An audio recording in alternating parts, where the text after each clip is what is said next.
ఓం శ్రీ గురుభ్యో నమః. ఆగస్టు నెలలో 17వ తారీఖు నుండి నెల రోజుల పాటు రవి సింహరాశిలో సంచారం చేస్తాడు. సింహరాశిలో సంచారం చేయటం అనేది మనకి సంవత్సరం తర్వాత వస్తుంది. రవి 30 డిగ్రీల పాటు ఒక రాశి నుంచి మరో రాశికి వెళుతూ ఉంటాడు. 30 రోజుల పాటు రవి ఒక రాశి నుంచి మరో రాశికి తిరుగుతూ ఉంటాడు. రవి పితృకారకుడు, ఆత్మకారకుడు, ఉద్యోగకారకుడు, ఆరోగ్య ప్రదాత. హెల్త్ ఈజ్ వెల్త్ అన్నారు, హెల్త్ ఈజ్ గ్రేట్ లక్ అన్నాడు. ఆరోగ్యాన్ని ఇచ్చేవాడే సూర్యభగవానుడు. సూర్యభగవానుడు ప్రత్యక్ష దైవం అంటారు మనం. రవిగ్రహము సంవత్సరం తర్వాత తన సొంత రాశిలోకి వస్తున్నాడు. ఎప్పటి నుంచి? ఆగస్టు 17వ తారీఖు నుంచి నెల రోజుల పాటు తన సొంత రాశిలో ఉంటాడు. ఇవి గోచారీత్యా చెప్పబడే ఫలితాలు. సహజంగా ఏమిటంటే తను ఉన్న రాశి నుంచి 3, 6, 10, 11 స్థానాల్లో సూర్యగ్రహం మంచి చేస్తాడని అర్థం.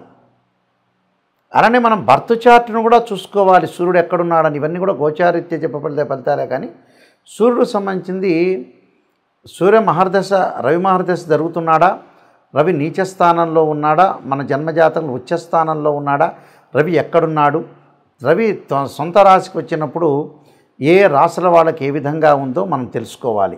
ఎందుకంటే నెల రోజుల పాటు సింహరాశిలో సంచారం చేస్తారు. అంటే ఆగస్టు 17వ తారీఖున మన ప్రారంభమై నెల రోజుల పాటు రవి సంచారం చేస్తాడు. ఈ సంచారం వల్ల ఎలాంటి ఫలితాలు ఉంటాయి, ఆరోగ్యపరంగా ఏ విధంగా ఉంటుంది? అదృష్టాన్ని ఇచ్చే గ్రహం ఏమిటంటే సూర్యభగవానుడే. ఈ సూర్యభగవానుడు ఏ స్థానాల్లో ఉంటే సుఫలితాన్ని ఇస్తాడు? ఈ గోచారాన్ని మనం పుట్టినప్పుడు ఉండే బర్త్ చార్ట్ని క్లబ్ చేసుకోవాలి.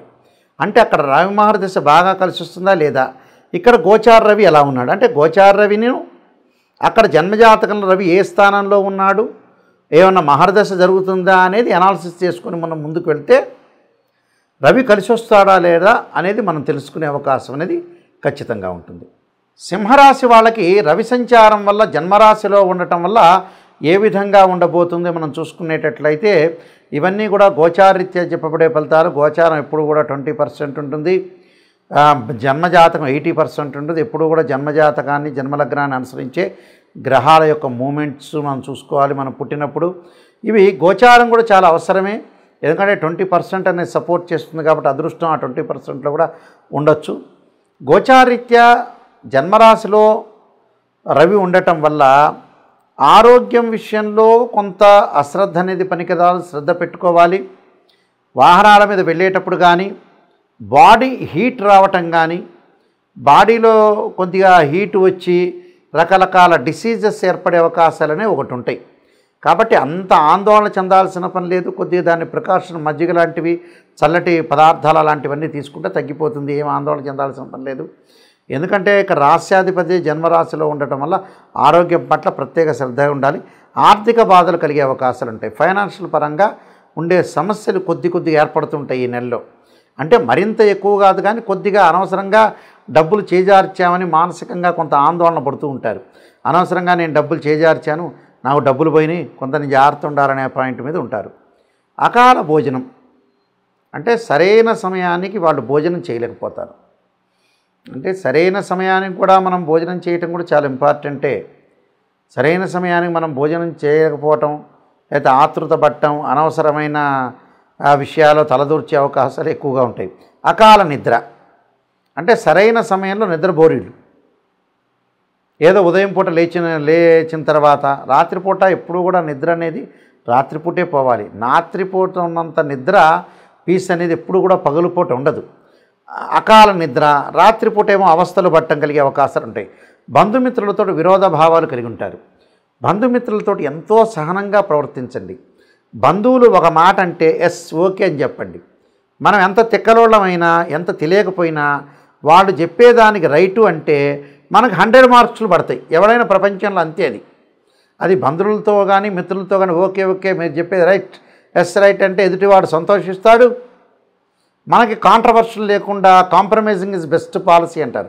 కాంట్రవర్షన్గా లేకుండా ఉండే అవకాశాలు ఉంటాయి. అలానే బంధువులతోటి, వాళ్ళ యొక్క కుమార్తెలతో కూడా తగాదులు పెట్టుకోవద్దు. తండ్రి కొడుకుల యొక్క బంధం కానీ, తండ్రి కూతుర్ల యొక్క బంధం విషయంలో కూడా జాగ్రత్త ఉండాలి. అంటే ఎలాంటి అరమరికలు లేకుండా దాపరికాలు లేకుండా జాగ్రత్త వహించి ముందుకు వెళ్ళాలి. శరీరము ఉష్ణ ప్రకోపము అంటారు. అంటే ఉష్ణంతో వేడితోటి నిండి శరీరం ప్రకోపాలు వస్తుంటాయి. అంటే కోపం రావటం ఒకటి, జీర్ణ వ్యవస్థలో కొన్ని మార్పులు, గ్యాస్ ట్రబుల్ సంబంధించిన విషయాల్లో కూడా జాగ్రత్త ఉండాలి. అంటే సరైన సమయంలో మనం భోజనం చేయకపోతే గ్యాస్ ట్రబులే వస్తుంది కదా. అందువల్ల ఎక్కువ ట్యాబ్లెట్లు వాడినా కూడా అలానే వస్తుంది. అధికంగా కోపం తగ్గించుకోవాలి.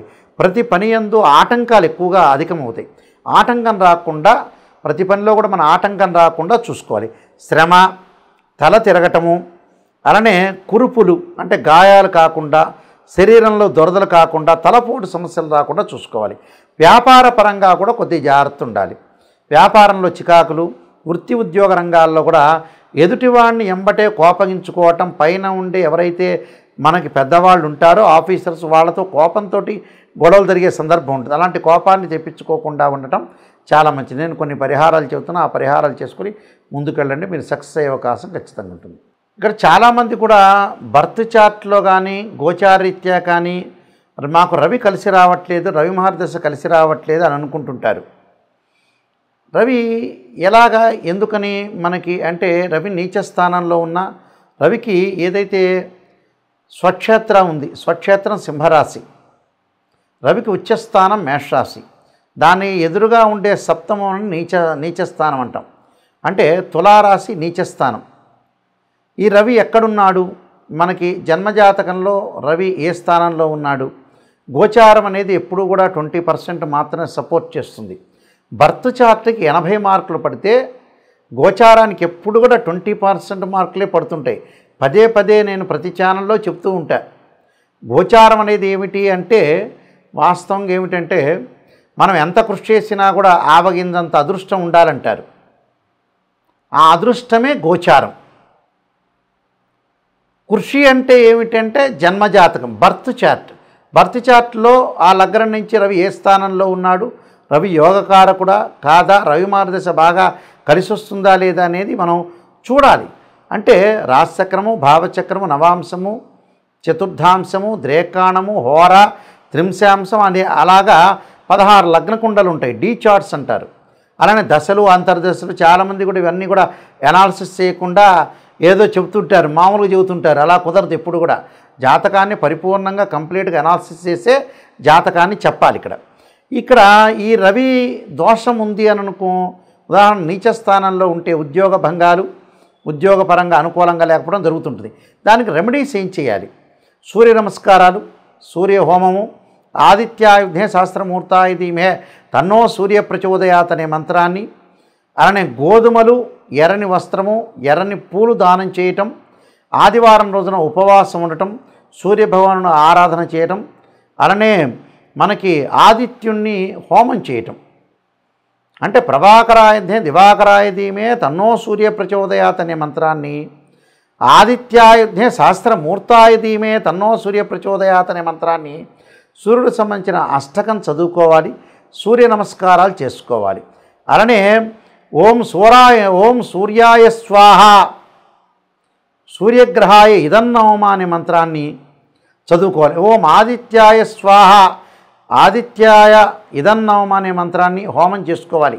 అంటే జిల్లేడు సమిధలతోటి హోమం చేయటం వల్ల మనకి అనుకూలంగా ఉండే అవకాశాలు ఖచ్చితంగా ఉంటాయి. కాబట్టి సూర్య నమస్కారాలు, సూర్యుడికి అర్ఘ్యం విడవటం, సూర్యోదయం కాకముందే లేవటము, మనకి సూర్య హోర ఉంటుంది, ఆ హోరలో మనం జపం చేయాలి. అంటే సూర్యగాయత్రి మంత్ర జపం ఉంటుంది. చక్కగా సూర్యుడిని అనుష్ఠానం చేయాలి. సూర్యుని చక్కగా భక్తి శ్రద్ధలతో కొలవటం వల్ల సూర్యుడి యొక్క అనుగ్రహం వల్ల మనకు ఆరోగ్యం బాగుంటుంది, ఉద్యోగం అనుకూలంగా ఉంటుంది, ఉద్యోగంలో ప్రమోషన్లు వస్తాయి. సూర్యుడి వల్ల చాలా శుభత్వాన్ని జరిగే అవకాశం ఉంటుంది. గతంలో పూర్వ రోజుల్లో మనకి సూర్యలైన్ అంటారు, సన్లైన్ అంటారు. అంటే సన్లైన్ ఎక్కడుందని చూసుకుంటుంటారు.